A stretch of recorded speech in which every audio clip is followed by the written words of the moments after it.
श्रीमद् भागवत की कथा का प्रभाव बता रहे हैं, महत्व बता रहे हैं और बड़े सुंदर भाव से वर्णन कर रहे हैं। सूत जी महाराज से शौनकादि 88,000 ऋषियों ने पुनः एक प्रश्न किया, महाराज अभी अभी आपने कहा श्रीमद् भागवत की कथा से अनेक पापियों का भी उद्धार होता है। कैसा भी पाप, कितना भी भयंकर पाप किया हो, उस पापी का भी उद्धार श्रीमद् भागवत की कथा से हो जाता है।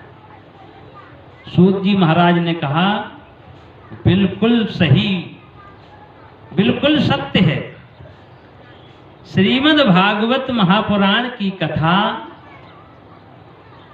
जीते जीते मनुष्य को तारती है, जीते जीते मनुष्य के पापों को नष्ट कर ही देती है। लेकिन यदि कोई पापी पाप कर्म करते करते मर भी जाए और प्रेत आदि पिशाच योनि में पड़ा हो, उसके कानों में भी यदि श्रीमद् भागवत की कथा अमृत पहुंच जाए तो उसका भी उद्धार हो जाता है। ये सुनकर के शौनकादि 88,000 ऋषियों ने कहा, महाराज ऐसी कोई कथा है, ऐसा कोई प्रमाण है, ऐसा कोई पापी हुआ है जो जिसने पूरे जीवन भर पाप किया हो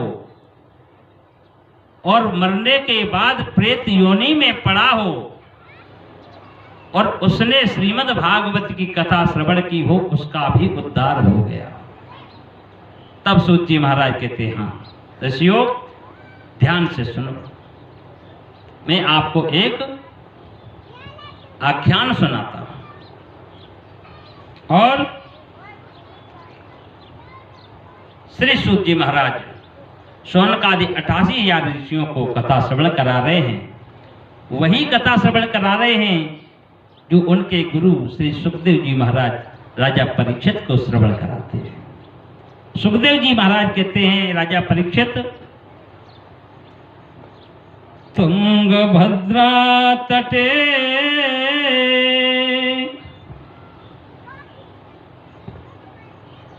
तुंगभद्रा नदी के किनारे एक बहुत सुंदर नगर था। उस नगर का नाम था सुंदर नगर, उत्तम नगर। और उस उत्तम नगर में एक ब्राह्मण देवता निवास करते हैं। उन ब्राह्मण देवता का नाम है आत्मदेव जी। बड़े कर्मकांडी ब्राह्मण हैं, बहुत विद्वान ब्राह्मण हैं। नित्य धर्म कर्म करते हैं और भगवान की भक्ति में लीन होकर अपना जीवन व्यतीत करते हैं। उनकी एक पत्नी है, ध्यान से सुनिए माता जी।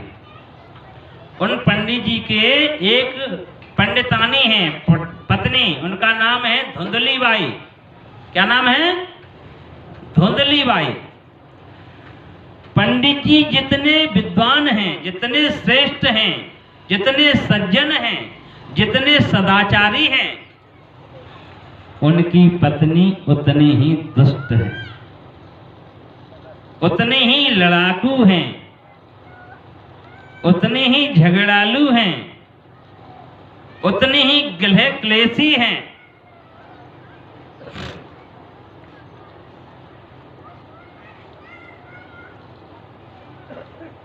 तो पंडित जी तो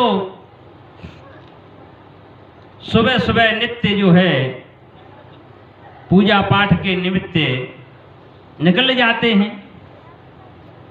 लेकिन उनकी पत्नी घर पर दिन भर लड़ाई झगड़ा झूठ सांच, न चैन से रहती हैं न पड़ोसियों को रहने देती हैं।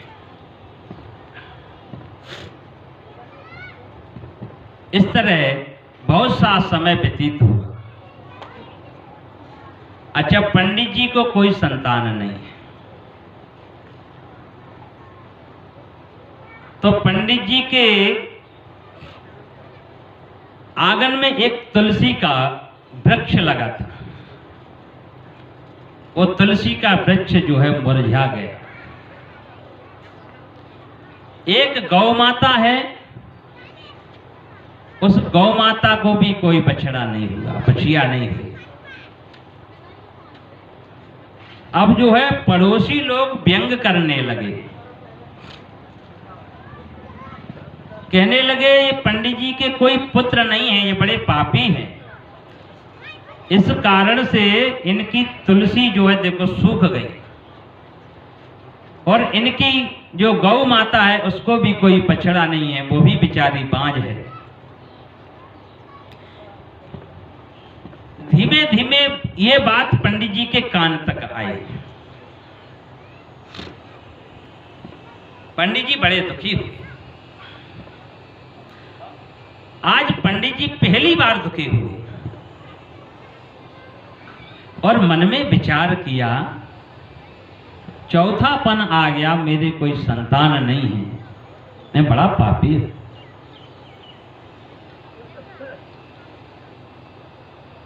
इतनी आत्मग्लानि हुई आत्मदेव जी महाराज को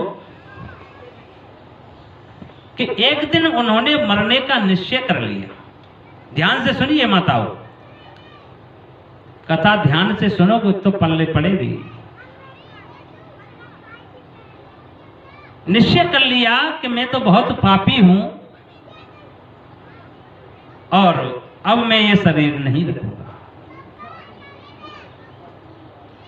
एक दिन पंडित जी चुपचाप